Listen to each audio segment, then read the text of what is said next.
In a new book investigation about the life of the Windsor family, a lot of attention is paid to the difficult relationship between the Queen and her daughter-in-law. The Queen's closest relatives proved to be quite troublesome to Elizabeth II. They would either be at the center of various controversies, or just have divorces and remarriages. The Queen hoped that at the very least her grandchildren would be discreet, but because of their actions, the monarch was painted by the media as a dominant matriarch that wouldn't let Princes William and Harry settle down. The princes would finally get married a couple of years later. However, when Prince Harry's newly made wife Meghan entered the royal family, controversies became even more frequent, and the media could not stop reporting about complications in Windsor's family. She trampled everyone in her path. It would seem that Meghan Markle, who has already done, said, and written more than enough, would hardly be able to reveal something new. The Duke and Duchess of Sussex didn't want to stay in royal Lily's shadow and moved to the US. However, Tom Bower, a British journalist and writer, managed to get lots of scandalous details about Meghan for his new book titled Revenge. Bower is not some sort of rumor collector, but an investigative journalist. He was the one who showed the world the true, unvarnished lives of such people as billionaire Richard Branson, war criminal Klaus Barbier, media tycoon Robert Maxwell, and former British Prime Minister Boris Johnson. Because all of his information was verified and confirmed, none of them won a single case against him.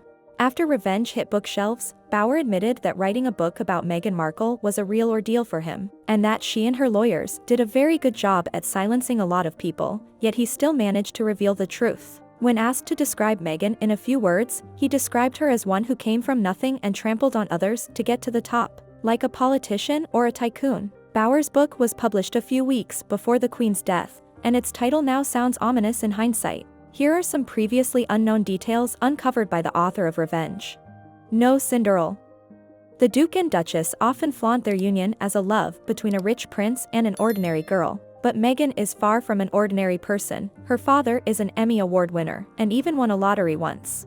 She attended a private school that cost $16,000 a year, a hefty amount of money at the time no ordinary family could afford.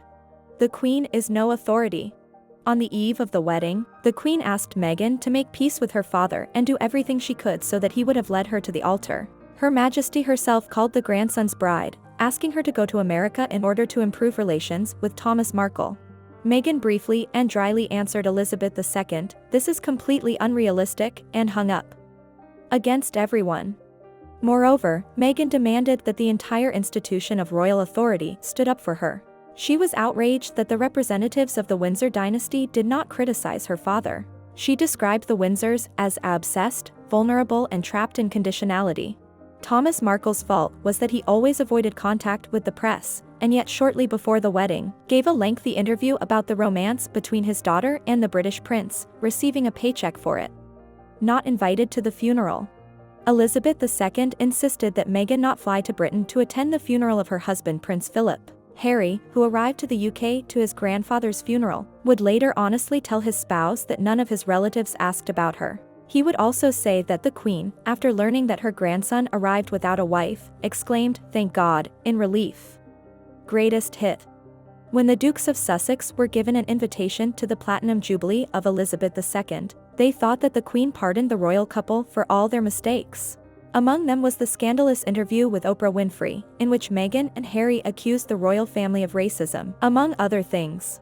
But the Queen didn't forget, and they found out upon arriving in London that they were not allowed on Buckingham Palace's balcony, where all the Windsors watched the air parade.